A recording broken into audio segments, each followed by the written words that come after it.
The word celibacy does not describe or is not the translation for Brahmacharya. Brahmacharya means, Brahman means the ultimate, Charya means the path. You're on the path of the ultimate, that is Brahmacharya. Celibacy is talking only about the physical aspect of holding yourself back from an unnatural urge which is going on in the body and more in the mind. So celibacy is not the right thing to say when we say Brahmacharya. What it means is, you are working to organize your energies in such a way that your joy, your love, everything that you need is within yourself. You have enough experience in life to know that nobody, however dear they may be, is 24 hours reliable. Isn't it so? Yes? Yes or no? Yes. All of you have enough experience in life to know that, isn't it? However dear and wonderful they are, nobody in the world is reliable 24 hours of the time to maintain your love and joy, isn't it so? Yes. Have you realized that, or are you still hoping? So it's out of this wisdom, because if one wants to really know higher dimensions of life, one thing that is necessary is that within you there is a constant sense of peacefulness and joyfulness. If this is not there, then you will go after something. If you don't feel steadily peaceful and joyful, then you will do compulsive activity of trying to be happy. So, a brahmachari is somebody who is trying to organize his energies in such a way that to be peaceful and joyful is all his own. He is not going to lean on anybody for that. Have all the brahmacharis reached there? That's not the point. They're working towards it. They need support, they need atmosphere to make that happen for themselves. It's not a small task that they have taken up. If once a human being's way has become like this, that his peace, his love, his joy is not dependent on anybody, he has the necessary background to spring up to another dimension. If this is not there, he will naturally get entangled in compulsive activity. So brahmacharya on one level fundamentally means to move from being a compulsive human being to a conscious human being. You may decorate your compulsiveness with all kinds of romance around it, but do you see it's a compulsive behavior? Yes? It is not a conscious behavior. You may have the whole world with you, it doesn't matter, but it is a compulsive behavior. You can write poems about it, you can write great stories about it, you can make movies about it, but fundamentally it's a compulsive behavior which you're trying to clothe in so many beautiful clothes just to not face the reality.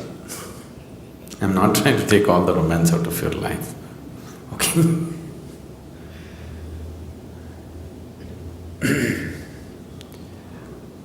Once someone understands that if I'm involved in compulsive activity, I will never go where I want to go.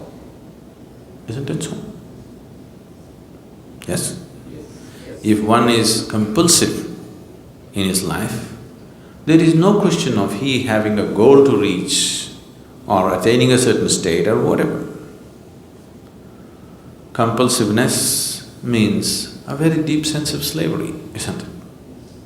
So one who has realized this naturally seeks to become conscious.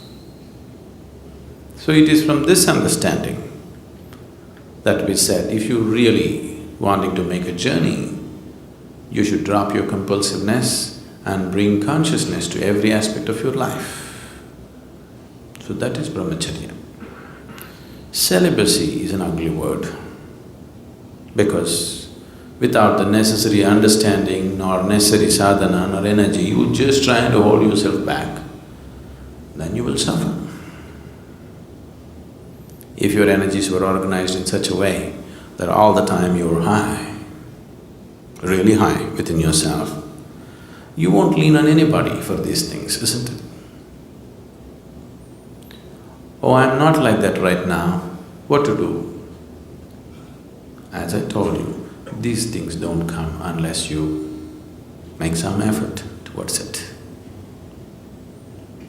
One can go through life with the compulsive patterns without much effort. You can allow the life to carry you on. I know right now the new age philosophy is let it flow.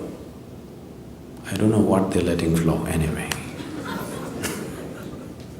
See, being a part of life, being involved with the process of life on the surface is one thing, at the core is another thing. Nature is on two different levels. One aspect of nature knows nothing other than self-preservation and procreation. This is the surface of nature.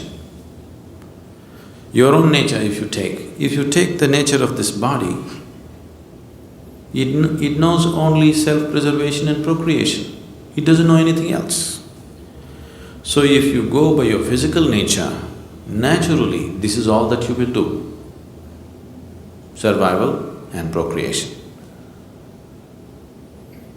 Eating, sleeping, reproducing, dying, that's all that will happen if you go by the ways of the body. But at the same time, there is another nature within you which is longing to expand. If you give it the whole existence, it'll gobble up and still be hungry. Yes? Do you have that or not? If you feed the whole existence to this one, it'll gobble up everything and still be hungry for more. So there is another dimension of nature within you which wants to expand in an unbounded way. Which one do you give into is subject to who you are. If you give into the physical nature, all you will know is just this. If you give in to the inner nature, which wants to become boundless, then the life is different. So if you have given in, or if you have seen the ways of the inner nature are far beyond the ways of the physical nature, naturally you will choose to create a situation in your life that is conducive for that. It is from this understanding that Brahmacharya or sannyasa became a part of spiritual process.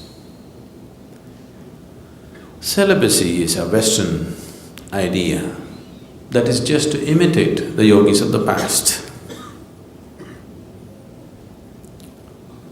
All these things have been picked up at random by people. If you are not aware of this, even 6,000 to 8,000 years ago, Indian yogis travelled all over Europe and Arabia.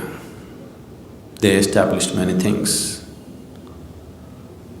Even when the Phoenicians were building things in Arabia, they were setting up their empire. Even then, the Indian architects, the Indian sculptors, the Indian elephants and the Indian yogis went. That's almost 5,000–6,000 years ago.